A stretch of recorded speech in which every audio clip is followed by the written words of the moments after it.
What's up everybody, and welcome to another episode of China Update, where I try and help you guys keep on top of the world's #2 economy. My name is Tony. For those of you joining us for the first time, I work in China in an executive role, and part of my job requires that I follow the big macro developments coming out of the Middle Kingdom. So if that is something that you're interested in, maybe consider subscribing. For everyone else, it's good to see you again as always. I hope you're keeping safe and sane wherever you are. The flooding in this part of the country at least has subsided a little bit, so things are feeling a little bit safer and more stable in terms of the environmental front at the very least.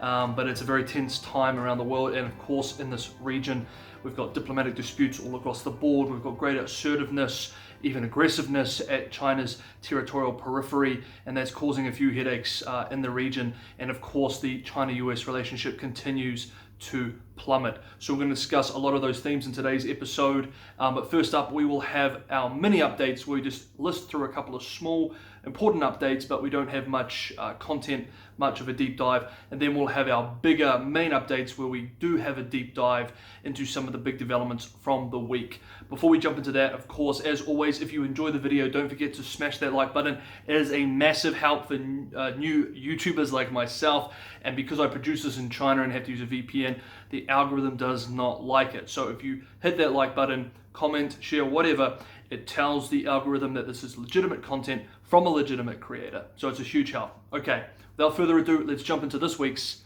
China Update. Okay, first up, Chinese stocks have risen by almost $1 trillion over the last few weeks. This started after a series of articles in state-run media about a month or so ago predicting a bull market and recommending that people invest in equities in the mainland. It could well be that the government wants to open up cheaper capital from households and have them flow into the corporate sector to assist with growth. Seasoned investors have warned, however, that if the market becomes overheated, it could lead to a 2015 style crash, from which the market has still not fully recovered even to this day. There already seems to be some jitters, however. As I film this on Friday, the Shenzhen index has seen a 5% drop in price. It was announced this week that the Japanese government is paying 87 companies to exit China and shift production back to Japan or other places, diversify locations throughout the East and Southeast Asia region. The official Japanese government position is that the pandemic has exposed Japan's over-reliance on China and Chinese manufacturing. Private Chinese media company Caixin Media reports that on Tuesday, Vice Premier Liu He said that the State Council will dispatch a team of investigators to look into the mass resignation of nuclear energy scientists at the Chinese Academy of Sciences Institute of Physical Science in Hefei, which is in Anhui, central China. The cause for the mass resignations at this point is unknown. On Thursday, China's Long March 5 rocket blasted off heading to Mars. The Tianwen-1 mission with an orbiter, launcher and rover is scheduled to reach Mars in February of next year. If successful, this will be the first time a Chinese vessel has successfully reached Mars. A new Ipsos poll on Canadian public opinion towards China suggests not only that China is deeply unpopular in Canada, but also that Canadians are increasingly in favor of assertive policy changes. The poll found that 82% of respondents said China should reduce its trade reliance on Beijing, and almost 40% believed Ottawa should, quote, completely sever economic ties, end quote. 40%. On Tuesday, France's foreign minister condemned China's treatment of Uyghur Muslims and said that France wanted independent observers to be allowed into the area. And finally, of our mini updates, the South China Morning Post reports that China has hastened the speed of building aircraft carriers. China is expected to launch its next generation aircraft carrier within a year. This is China's third carrier, and there are 2 more currently under construction. Okay, now let's jump into the main stories where we have a deep dive into some of the top developments regarding China. There are 2 major US-China developments from this week. They can be broken into intelligence/espionage developments, as well as a change in US military posture with China, particularly in the South China Sea, as well as its relationship with Taiwan. So we're going to break them up and look at the espionage/intelligence developments first. Earlier in the week, the US indicted 2 Chinese hackers alleging Li Xiaoyu and Dong Jiazhi of conducting a hacking campaign lasting more than 10 years up until present, targeting companies in countries including the United States, Germany, Japan, the United Kingdom, and others. The Department of Justice held, quote, "The defendants in some instances acted for their own personal financial gain, and in others for the benefit of the MSS, Ministry of State Security, or other Chinese government agencies." More recently, the defendants, quote, "probed for vulnerabilities in computer networks of companies developing COVID-19 vaccines, testing technology, and treatment," end quote. This week too, at least 4 Chinese students/scientists have been charged with visa fraud by the FBI in the United States for allegedly lying about their membership of China's armed forces, also known as the People's Liberation Army. Speaking about one of the accused, a Ms. Chen Song, an FBI spokesperson said, quote, "The defendant's case is not an isolated one, but instead appears to be part of a program conducted by the PLA, People's Liberation Army, to send military scientists to the United States on false pretenses with false covers or false statements about their true employment," end quote.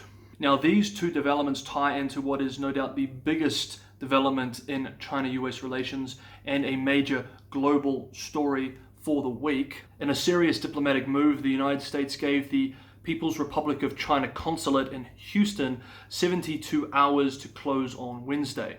China vowed to retaliate with the PRC embassy, saying in a statement, quote, "We urge the US side to immediately revoke this erroneous decision. Otherwise, China will have to respond with legitimate and necessary actions," end quote.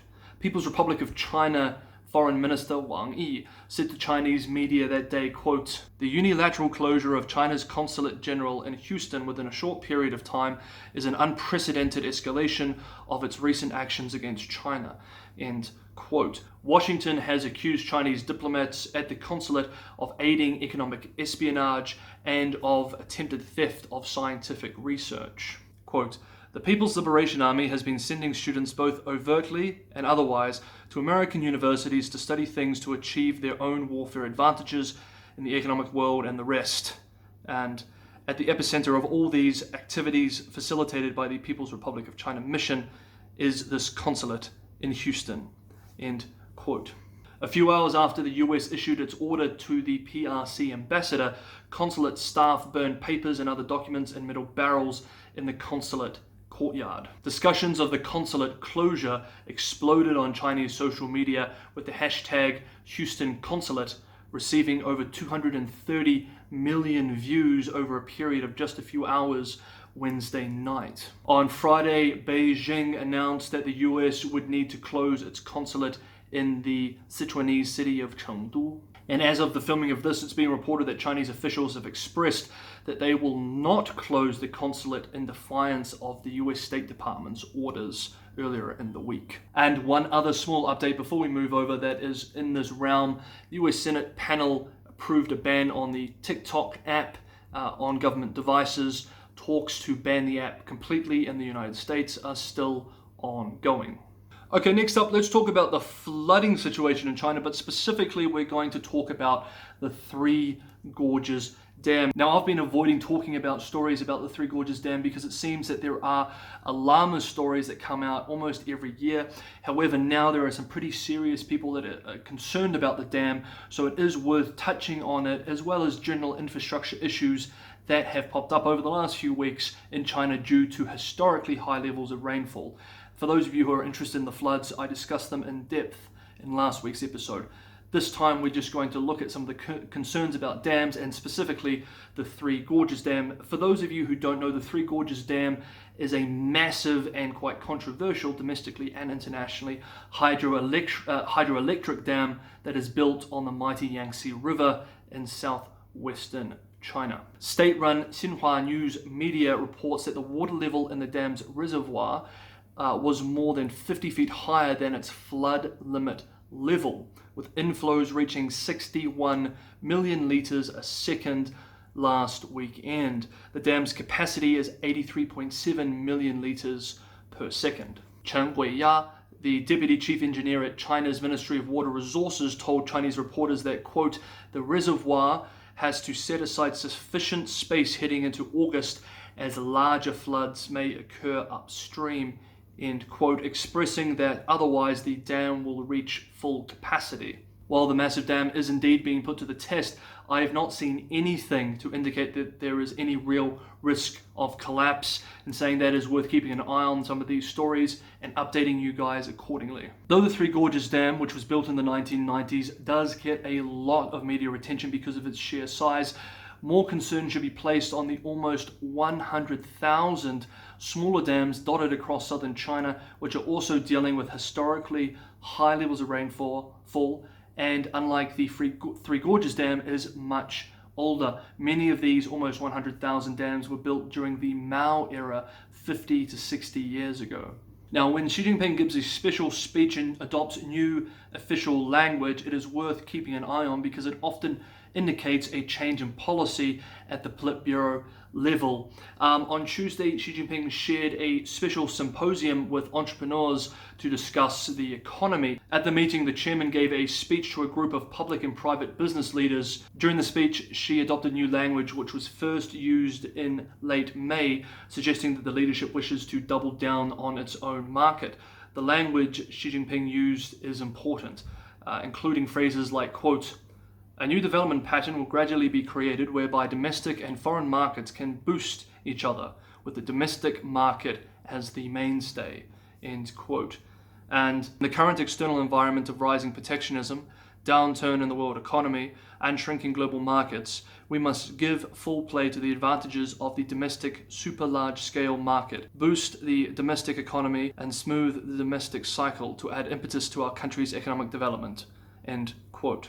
The state media supplemented the event with its official commentary for domestic consumption, saying, quote, efforts should be made to elevate the modernization level of the industrial and supply chains, promote sci-tech innovation, speed up breakthroughs in core technologies, and foster new advantages for future development, end quote. Practical policy statements that came from the event included 1. Target a good growth rate this year. 2. Make fiscal policy more proactive and prudent monetary policy more flexible. And 3. Microeconomic policies will need to be more targeted and timely. Interestingly, for multinationals that attended the business leaders meeting symposium, they were told when invited that they could only send ethnically Chinese executives. Also interestingly, Premier Li Keqiang, who is supposed to be leading economic affairs and policy, was not listed as in attendance. Xi Jinping also said to the business leaders, quote, I hope we will enhance our patriotic feelings, end quote.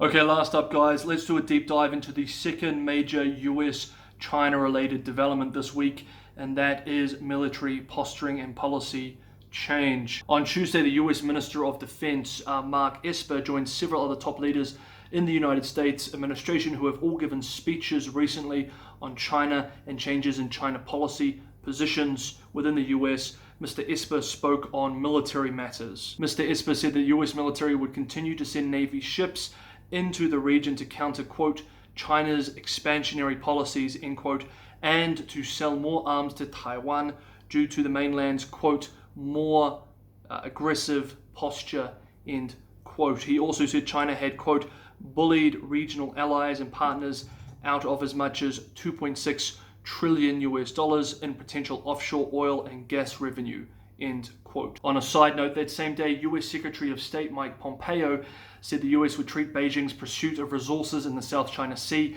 as illegal, which has real-world economic consequences and is directly connected to the US policy shift towards the South China Sea that we discussed in depth in last week's episode. In a speech earlier in the week, Defense Minister Esper also said that it was a priority of his to, quote, establish the systems necessary for crisis communications, end quote, which he hopes to achieve if he can visit his counterpart in China later this year. The day after the speech, the US Navy announced that the United States would be conducting 2 military exercises in Asian waters that week with Japan, Australia, and India.